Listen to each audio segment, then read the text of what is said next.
Fire service ડેના જે કાર્યક્રમ અહીંયા કોર્પોરેશનમાં થયો છે, આજે તમામ પદાધિકારીશ્રીઓ અધિકારીશ્રીઓ દ્વારા ફાયર અને ઇમરજન્સી સર્વિસીસના જે જવાનો છે એમના દ્વારા એમની આ ક્રિટિકલ કામગીરીમાં જ્યારે કોઈ શહીદી વહોરી હોય તમામને શ્રદ્ધાંજલિનું આજે કાર્યક્રમ થાય છે. ક્રિટિકલ સર્વિસ અને એવી સર્વિસ કે જે લોકોના જીવન અને મરણ વચ્ચેની સૌથી એમને જીવન મરણનો જ્યારે સવાલ હોય ત્યારે સૌથી ક્રિટિકલ એવી સર્વિસ બજાવતા આપણા જવાનોને આજના દિવસે અમે યાદ પણ કરીએ છીએ, શ્રદ્ધાંજલિ પણ આપીએ છીએ જેમને આહુતિ આપી છે.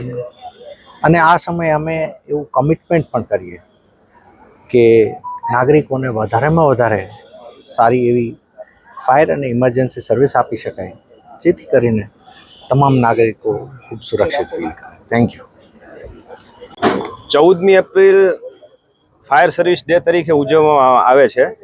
કેન્દ્ર સરકારની જે ગૃહ મંત્રાલય છે એ આ દિવસ જાહેર કરવામાં આવેલો છે, કારણ કે 14મી એપ્રિલ 1944ની સાલમાં બોમ્બે ડોકયાર્ડની અંદર એક ફોર્ડ સ્ટીફન નામની સ્ટીમરમાં આગ લાગેલી હતી.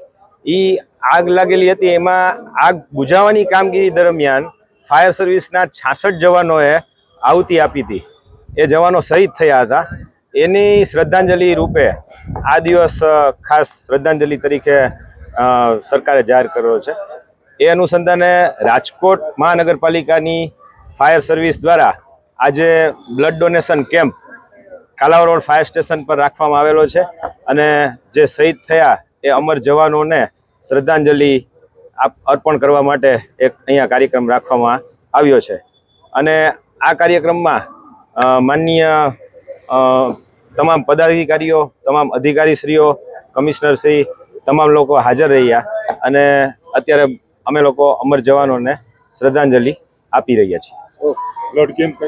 બ્લડ કેમ્પમાં અત્યારે લગભગ મારા અંદાજે 60થી 70 જેટલી બોટલનો યોગદાન ફાયર સર્વિસના જવાનો દ્વારા આપવામાં આવ્યું છે, અને હજી પણ એ યોગદાન ચાલુ છે.